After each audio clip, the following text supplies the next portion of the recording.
The aliens threw a human medic into the dragon's cell, not realizing who he really was. I, the captive. The Drakthar prison was carved from volcanic stone, lined with plasma fields and chains forged to bind titans. Few beings survived long within its walls, for the Drakthar were conquerors, and their dungeons were meant to break spirits. In the deepest cell lay their prize, a dragon. Not the fragile winged reptiles of myth, but a true Ziran scaled in obsidian, eyes burning with ancient fire. It had been captured after a brutal battle, wounded and chained, yet still dangerous enough that guards whispered before daring to approach. One day, the guards dragged in a new prisoner. A human, clad in tattered medic's uniform, wrists bound with alloy cuffs. He stumbled into the cell, catching himself on one knee. The guards laughed. Medic. Fix the beast or die with it. The cell door slammed shut, sealing him inside with the dragon. 2. First impressions. The human looked up. His gaze met molten gold eyes the size of shields. The dragon snarled, chains rattling. Another tormentor. Its voice rumbled, telepathic and bitter. They send meat to prod my wounds. The human raised both hands slowly. Name's Elias. Field medic, Terran Defense Corps. I'm not here to hurt you. The dragon sniffed the air, smoke curling from its nostrils. You reek of blood and fire. You are one of them. Elias shook his head. I'm a prisoner, same as you. But I can help. He glanced at the dragon's side where a jagged plasma burn festered, scales cracked and flesh oozing. That wound's killing you. The WM growled low, testing the man's courage. And what can a frail human do that I cannot? Elias reached into his ragged satchel, pulling free scraps of medical gear the guards hadn't confiscated: gauze, a vial of antiseptic, a bone saw modified into a cauterizer. He met the dragon's eyes without fear. Keep you alive.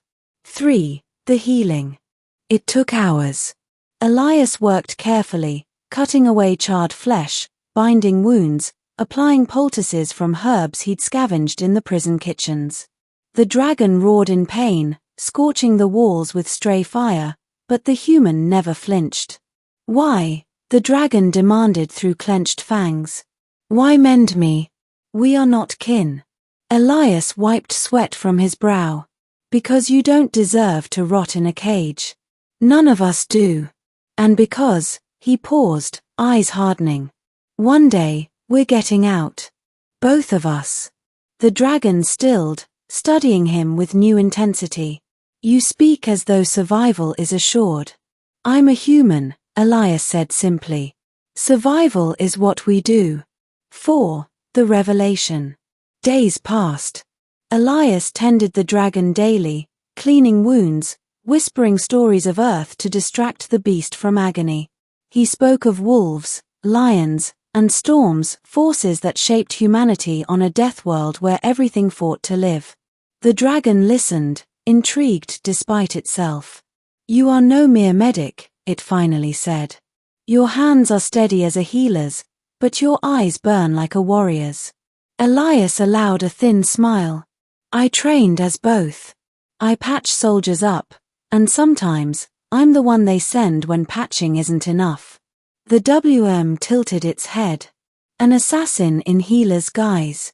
Not assassin, Elias corrected. Survivor. My people don't separate the two. To save, sometimes you must kill. It was then the dragon understood. The Drakthar had not thrown in prey. They had locked a predator in the cell. The plot. Elias began exploring the prison from within. Each time guards tossed scraps of food or taunted them, he watched, memorized.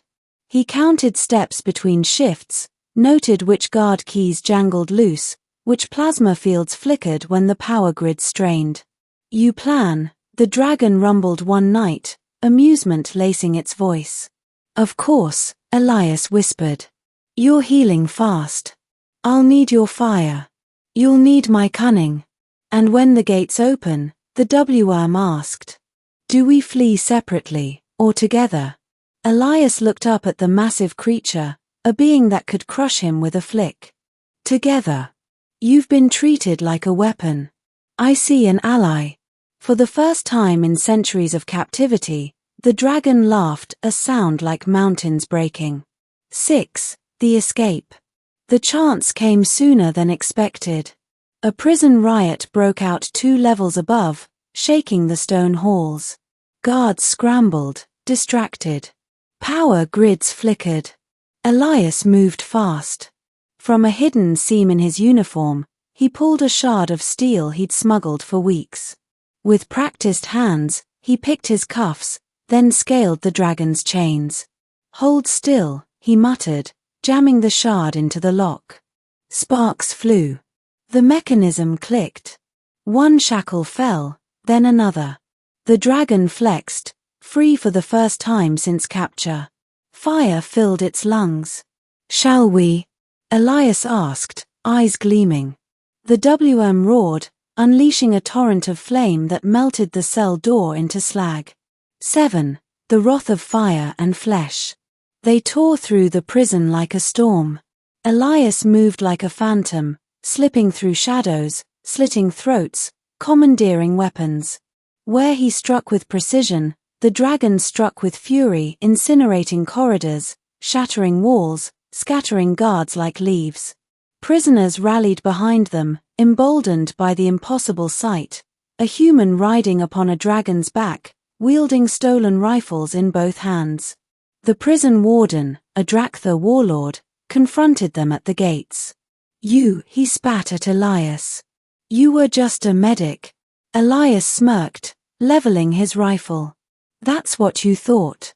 The WM inhaled, and together with Elias's gunfire, they erased the warden in a blaze of fire and steel. 8. Freedom. They burst into the night sky, wings beating, stars shining above. For the first time, the dragon soared free, Elias clinging to its back, laughter torn from his throat by the wind. You are mad, the dragon roared joyfully. Mad and magnificent. Welcome to humanity, Elias shouted back. Below, the prison burned. 9. The Alliance. Later, as they rested on a mountain peak far from Drakthar territory, the dragon curled around the fire Elias built. You risked everything for me, it said quietly. Why? Elias leaned back, staring at the stars. Because the galaxy sees dragons as monsters. And humans as fragile. Maybe together, we can show them they're wrong about both. The dragon lowered its massive head. Then hear my vow, healer warrior. From this night forth, my fire is yours. We are bound. Elias smiled faintly. Guess I just got promoted from medic to dragon rider. The dragon laughed, shaking the mountains. And across the stars, whispers spread of a prison break where conquerors had thrown a human medic into a dragon's cell, only to unleash something they could never contain. The lesson. The Drakthar learned too late, humanity's healers were not harmless. They carried scalpels and rifles with the same hand. They stitched flesh and tore empires apart with equal skill. And now one of them rode a dragon. The galaxy would tremble at the name Elias Carson, the medic who healed wounds, broke chains, and forged a legend.